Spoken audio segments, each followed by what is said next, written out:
Assalamualaikum warahmatullahi wabarakatuh. Salam sejahtera untuk kita semuanya. Om Swastiastu. Nama budaya, salam Pancasila. Terima kasih atas kesempatan yang diberikan kepada saya selaku Kepala Badan Nasional Penanggulangan Terorisme untuk dapat memberikan sharing kepada mahasiswa-mahasiswi baru yang akan melaksanakan kegiatan program pengenalan kehidupan kampus bagi mahasiswa baru atau kegiatan PPKMB secara online untuk tahun akademik 2021-2022. Pada kesempatan ini saya akan membahas mengenai tema yang diberikan, yaitu tentang pencegahan dan penanggulangan intoleransi, radikalisme, dan terorisme.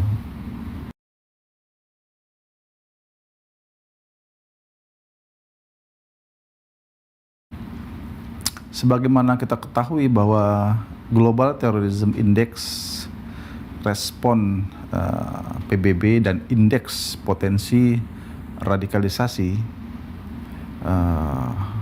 adik-adik sekalian, mahasiswa-mahasiswi yang saya banggakan, untuk dapat memahami bahaya terorisme tersebut,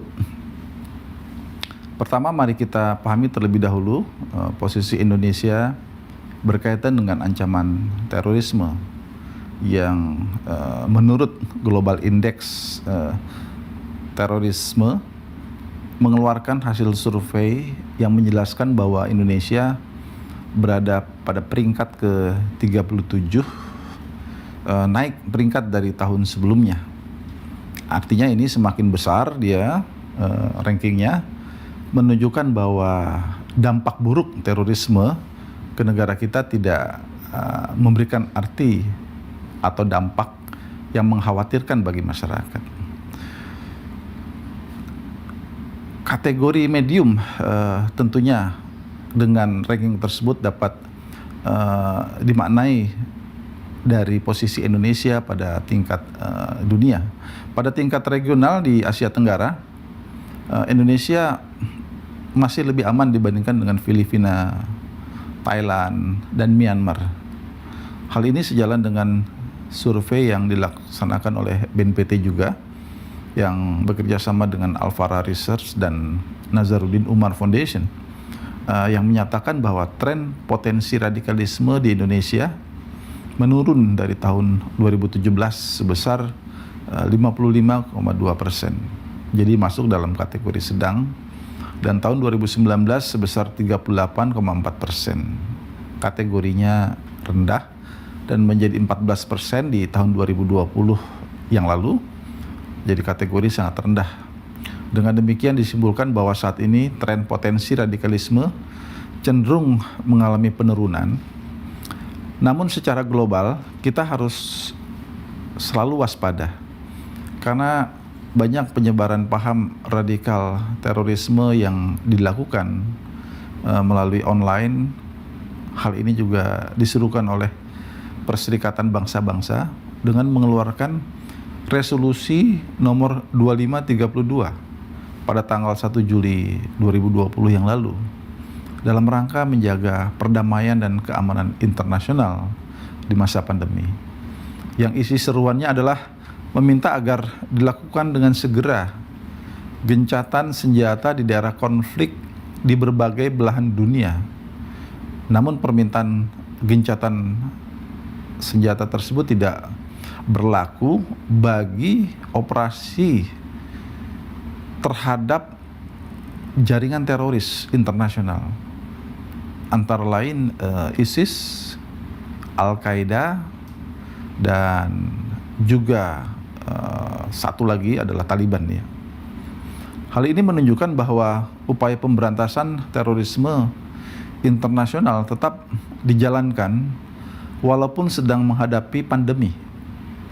Selain itu, United Nations Counterterrorism Executive Directorate telah mengeluarkan policy paper mengenai ancaman terorisme dan ekstremisme berbasis kekerasan di masa pandemi, dengan mengingatkan negara-negara anggota PBB terkait dengan ancaman risiko jangka pendek dan jangka panjang terorisme di masa pandemi. Dari policy paper tersebut, dua hal yang menjadi fokus utama penanggulangan terorisme, yaitu satu, fokus pada upaya penanggulangan terorisme terkait penyalahgunaan internet atau misuse of cyberspace oleh kelompok jaringan teroris. Dalam hal ini merupakan negatif naratif yang dikumandangkan, disebarluaskan oleh jaringan teroris. Jadi ini sebuah propaganda. Upaya negara untuk menangani kekecewaan di masyarakat yang dapat menjadi pemicu radikal terorisme dengan fokus utama pencegahan dan pendekatan lunak atau soft approach. Komposisi penduduk dan penetrasi pengguna internet di Indonesia. Adik-adik mahasiswa yang saya banggakan, pada tahun 2021 ini Indonesia telah memasuki fase bonus demografi. Kita tahu bahwa fase bonus demografi ini bisa berlangsung sampai 2045 yang ditandai dengan jumlah penduduk usia produktif di rentang usia 15 sampai 64 tahun yang lebih besar dibandingkan dengan penduduk usia non produktif. Menurut sensus BPS tahun 2020, jumlah penduduk Indonesia saat ini didominasi oleh generasi Z, lahir pada kurun waktu tahun 1997 sampai 2012,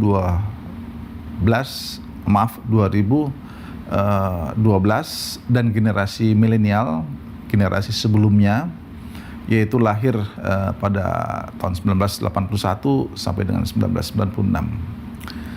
Jumlah generasi Z sendiri berdasarkan sensus hari ini berkisar di angka 74 juta jiwa, setara dengan 28% dari total populasi sementara.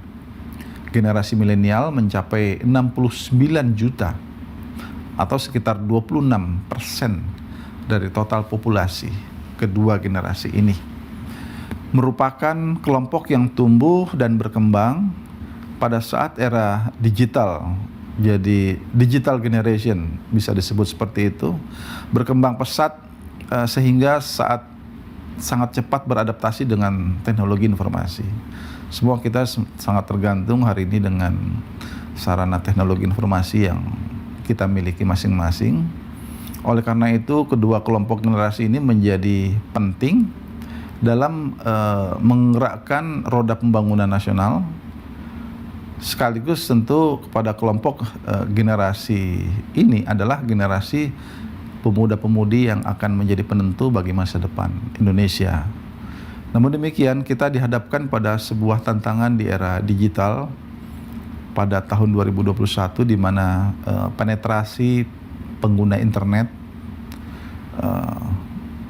yang hari ini jumlahnya 202 juta pengguna di Indonesia atau sebanyak 73% dari total penduduk Indonesia yang berjumlah 274 juta jiwa. Pada aspek produktivitas, tentunya perkembangan era digital ini sangat membantu dalam menyelesaikan hambatan jarak dan waktu. Dunia menjadi global village, tetapi jika penggunaannya tidak dibekali dengan literasi yang baik, etika, pemahaman hukum yang baik, dan bijak dalam pemanfaatan informasi, tentu hal ini dapat menjadi ancaman yang dapat menimbulkan sebuah kondisi yang tidak baik, bahkan mengarah kepada konflik di antara sesama anak bangsa, sampai kepada terjadinya disintegrasi bangsa kita. Intoleransi, radikalisme, dan terorisme. Memahami terorisme dari hulu, kita perlu mewaspadai tentunya berkaitan keberadaan dari kelompok intoleran yang memupuk tumbuh kembangnya radikalisme bagi para anggotanya hingga terlibat dengan kelompok teror. Dalam hal ini kelompok intoleran membangun fase radikalisasi yang dijabarkan ke dalam beberapa fase hingga terlibat pada kegiatan kekerasan atau bahkan mengarah kepada terorisme. Jika mengacu pada hal tersebut, maka kelompok intoleran ini tidaklah secara langsung terafiliasi dengan kelompok teror, namun membentuk dan mempersiapkan individu yang membangun keterikatan dengan ideologi tertentu hingga kemudian dapat menumbuhkan fase radikalisasi dan mengglorifikasi kegiatan-kegiatan yang dapat menjadi katalisator bagi individu untuk bergabung dengan kelompok jaringan teror. Melalui piramida model radikalisasi, Diego Muro menjabarkan kelompok-kelompok intoleran ini sebagai hulu yang akhirnya bermuara pada kelompok teror di hilir. Pada piramida tersebut, simpatisan memiliki jumlah yang lebih banyak daripada kelompok teror. Kelompok pendukung pada bagian tengah merupakan kelompok yang dapat dikatakan sebagai kelompok radikal, dan kelompok ini pola pergerakan organisasi dilaksanakan melalui beberapa tahapan. Di antaranya adalah cara 5 penyampaian dan pembingkaian gagasan kepada masyarakat dalam kegiatan yang diselakan sebagai sebuah framing, mobilisasi sumber gerakan, mobilizing, dan pengambilan keputusan atau decision making. Di Indonesia sendiri, kelompok intoleran, radikal, dan teror dapat dibedakan lebih detail sebagai berikut. Kelompok intoleran, kelompok ini memiliki 3 komponen, yaitu ketidakmampuan menahan diri untuk tidak menyukai individu atau pihak lain, sikap mencampuri dan atau menentang sikap atau keyakinan orang lain, dan dengan sengaja mengganggu kelompok orang lain. Kelompok intoleran dapat dipahami sebagai kelompok yang menghimpun komponen intoleransi tersebut. Diego Durgo menyebutkan bahwa pada tataran sympathizer, mereka setuju dengan penyebab yang menjadi landasan kelompok teror. Hanya saja mereka tidak menyetujui kekerasan yang dilakukan oleh para teroris. Jadi dia intoleran, tapi kekerasan yang dilakukan oleh jaringan teror, dia tidak menyukai hal tersebut. Kelompok radikal, kelompok ini ditandai dengan adanya tindakan kekerasan yang juga mendukung tindakan teror, baik secara material, finansial, dan juga support terhadap kelompok teror. Kelompok radikal memiliki peran penting dalam mendukung aktivitas teror. Pada kelompok ini, individu sudah pada fase radikalisasi dan menunggu adanya katalis event atau fenomena katalisator yang memantik individu sehingga akhirnya memutuskan untuk berbagi atau menggabungkan diri dengan kelompok teror. Jadi proses radikalisasi itulah yang tentunya kita sama-sama harus mewaspadai, terutama adalah para generasi muda. Oleh karena itu janganlah kita dengan mudah begitu percaya pemanfaatan atau informasi di dunia maya ini dengan menerima mentah-mentah begitu saja setiap informasi, apalagi ini berkaitan dengan ideologi kekerasan, terutama ideologi yang dikumandangkan, disampaikan oleh kelompok jaringan terorisme melalui dunia maya.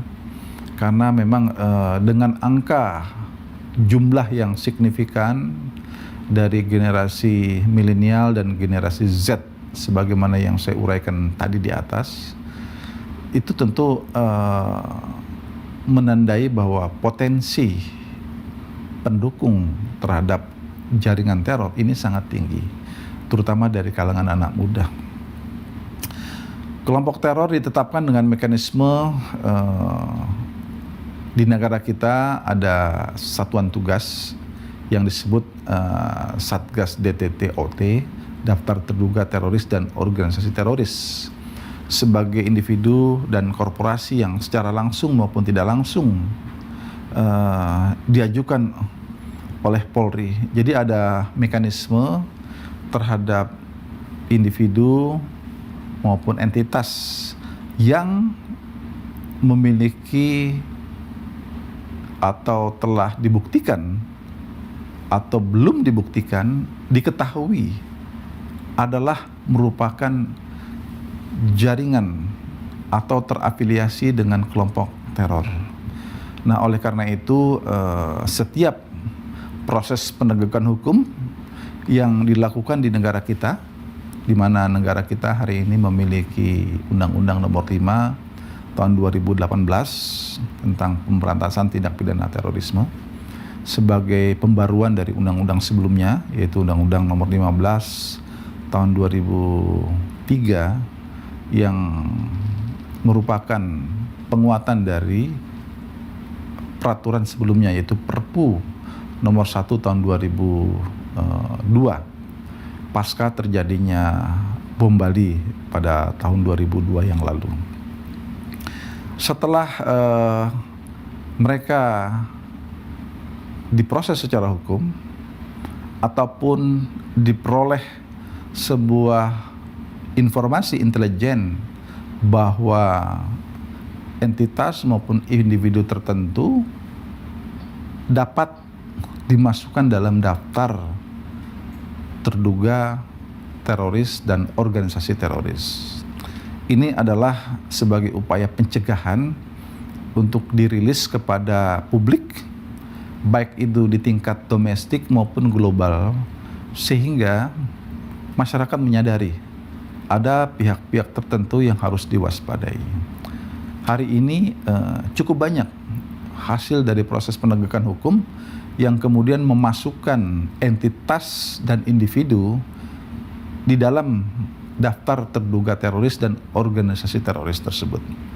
Jadi ini adalah sebuah proses dalam rangka memberikan akses kepada publik, sehingga tentunya publik menyadari, dan dengan adanya informasi tersebut kita perlu harus terus sama-sama melakukan kolaborasi, kerjasama agar upaya-upaya penanggulangan terorisme ini dapat berjalan secara simultan, sinergi, dengan kolaborasi, sehingga dapat menghasilkan sebuah kekuatan yang sangat maksimal bagi negara di dalam mengantisipasi kejahatan terorisme ini.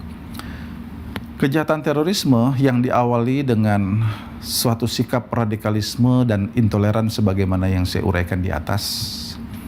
Pada umumnya hari ini kita di Indonesia khususnya diwarnai dengan propaganda dari kelompok jaringan teroris global yang terus mencoba memperoleh dukungan dari berbagai kalangan, utamanya dari generasi milenial dan generasi Z yang saya sampaikan.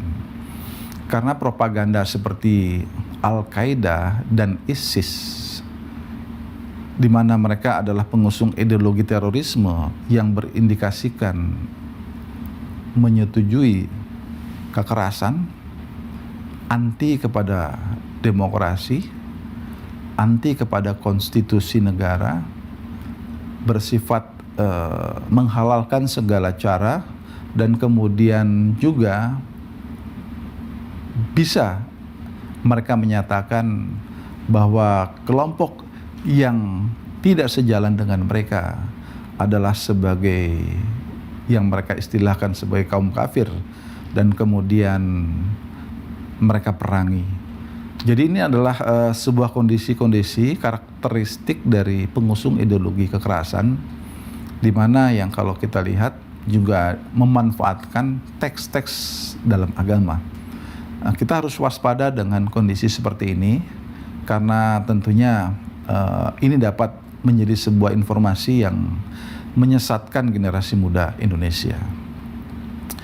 Dalam hal mengantisipasi ini, Badan Nasional Penanggulangan Terorisme berupaya membangun sebuah kekuatan negara dengan tentunya mengedepankan tindakan yang bersifat soft approach dan hard approach. Yang bersifat soft approach tentunya kita harus membangun daya cegah dan daya tangkal masyarakat agar masyarakat kita memiliki kepedulian dalam melihat fenomena yang berkembang dalam masyarakat. Karena kita tahu bahwa mereka begitu masif menyebarluaskan paham-paham ideologi kekerasan ke dalam masyarakat, maka tentu masyarakat harus dapat diberikan informasi yang cukup. Nah, dalam hal inilah sebagai upaya pencegahan kita terus dengan melakukan langkah-langkah kesiapsiagaan nasional, antara lain dengan memberikan sebuah pemahaman dan kemudian diskusi di antara warga masyarakat, sehingga warga masyarakat dapat menyadari bahwa mana hal-hal yang membahayakan dirinya, mana hal-hal yang harus diwaspadai dan kemudian harus dihindari. Karena kita tahu bahwa ketika masyarakat telah bergabung, anak-anak muda bergabung, maka sulit bagi mereka untuk bisa keluar dari kelompok itu. Ini adalah sebuah fakta pengalaman yang selama ini kita lihat dalam masyarakat. Yang berikutnya tentu adalah sinergi di antara seluruh kementerian lembaga. Kita harus terus berupaya bersama-sama, karena kejahatan terorisme ini bisa masuk ke segenap elemen masyarakat kita, baik itu yang mereka berada dalam aparatur pemerintahan maupun dalam masyarakat, kelompok-kelompok entitas civil society.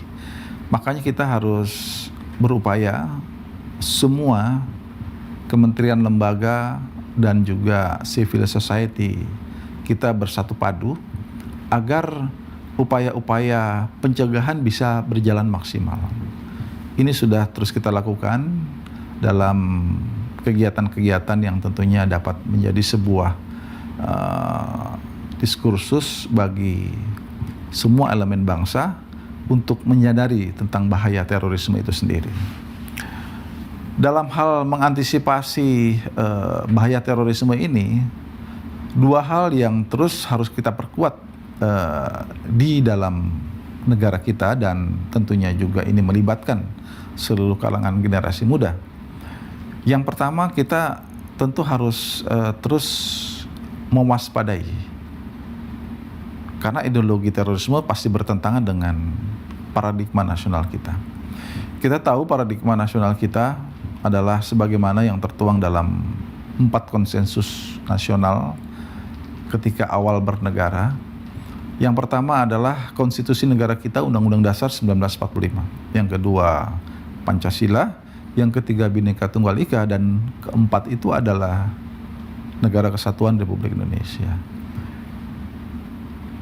Ideologi yang ditawarkan oleh jaringan terorisme pasti bertentangan dengan paradigma nasional kita, bertentangan dengan konsensus nasional.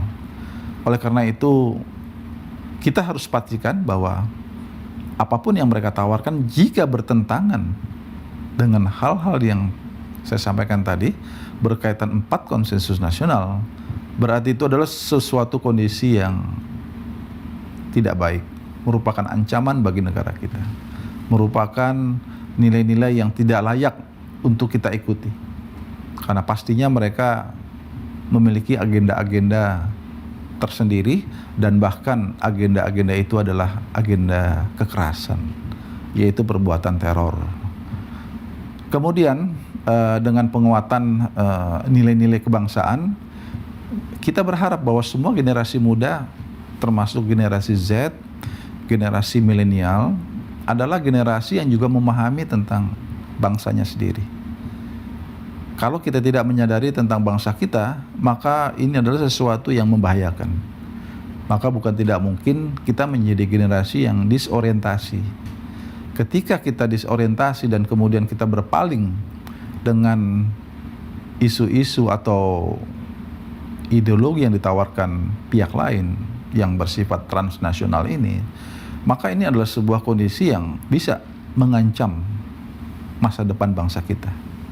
Oleh karena itu, kepada seluruh generasi muda, mahasiswa, mahasiswi termasuk di dalamnya, kita harus waspada dengan kondisi-kondisi penyampaian ideologi-ideologi yang tidak sejalan dengan paradigma nasional kita.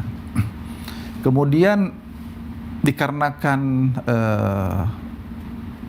jaringan teror ini sering sekali, acap kali istilahnya, menggunakan teks agama di dalam propagandanya, maka kita harus senantiasa melakukan penguatan moderasi beragama. Nah, moderasi beragama ini tentu kita sebagai negara yang berdasarkan Pancasila, kita sangat mengedepankan sikap toleransi, sikap saling hormat menghormati di antara pemeluk agama lainnya, tidak mempertentangkan perbedaan agama di antara warga negara, bisa hidup berdampingan secara damai satu sama lainnya dan menghormati segala bentuk keyakinan dan keimanan yang dianut oleh warga negara walaupun itu berbeda. Ini adalah sesuatu yang tentunya dijamin oleh konstitusi negara kita, dan tentunya semangat bertoleransi dalam kehidupan beragama inilah merupakan sebuah kewajiban bagi generasi muda di seluruh Indonesia untuk terus melestarikan semangat sebagaimana yang telah dituangkan oleh para leluhur kita, baik itu di dalam konstitusi negara kita maupun dalam nilai-nilai luhur ideologi negara kita, Pancasila. Badan Nasional Penanggulangan Terorisme terus ke depan akan tetap mengajak seluruh komponen bangsa untuk bersama-sama terus mewujudkan tujuan nasional kita. Yang pertama, tentu kita tahu bahwa tertuang di dalam mukadimah Undang-Undang Dasar Negara kita melindungi segenap tumpah darah dan bangsa Indonesia. Yang kedua adalah mencerdaskan kehidupan bangsa, memajukan kesejahteraan umum, dan kita bertekad turut serta mewujudkan perdamaian dunia. Ini adalah amanah konstitusi yang tentunya menjadi hal yang dapat kita pahami bersama dan kita implementasikan di masa kini dan yang akan datang. Itulah tentunya sebagai modal dasar kita sebagai bangsa Indonesia, yang tentunya apabila kita yakini nilai-nilai luhur tersebut akan menjadi modal besar bagi kita bangsa Indonesia untuk terus bergerak maju menjadi bangsa yang hebat, bangsa yang maju, bangsa yang tentunya memiliki karakteristik nilai budaya luhur bangsa kita, di mana kita memiliki semangat untuk hidup berdampingan secara damai, bergotong royong, tentunya untuk mewujudkan Indonesia yang harmoni. Ini adalah merupakan sebuah tanggung jawab bersama, terutama tentu kepada seluruh kalangan generasi muda. Hendaklah terus kita waspada dengan segala bentuk nilai-nilai yang tidak sejalan dengan nilai-nilai luhur bangsa kita, dan kemudian tetaplah terus bertekad untuk menjadikan bangsa Indonesia menjadi bangsa yang hebat. Mahasiswa, mahasiswi berperan sangat besar di dalam mewujudkan masa depan Indonesia yang lebih hebat. Tentunya Indonesia juga berada di tangan mahasiswa-mahasiswi semuanya di masa yang akan datang. Oleh karena itu, kami berkeyakinan bahwa dengan semangat mencintai nilai-nilai luhur bangsa kita, kemudian mengimplementasikan apa yang telah disampaikan tadi mengenai 4 konsensus nasional yang merupakan paradigma nasional kita, maka kita akan bisa menjadi bangsa yang hebat, selamat dari berbagai ancaman, bahaya yang tentunya setiap saat bisa menghampiri bangsa kita. Terima kasih, selamat belajar, sukses untuk Anda semuanya, dan jangan kecewakan orang tua Anda, jangan kecewakan tentunya seluruh kerabat sahabat Anda yang menanti Anda untuk menjadi orang yang hebat. Terima kasih. Wassalamualaikum warahmatullahi wabarakatuh. Om Santi Santi Santi Om.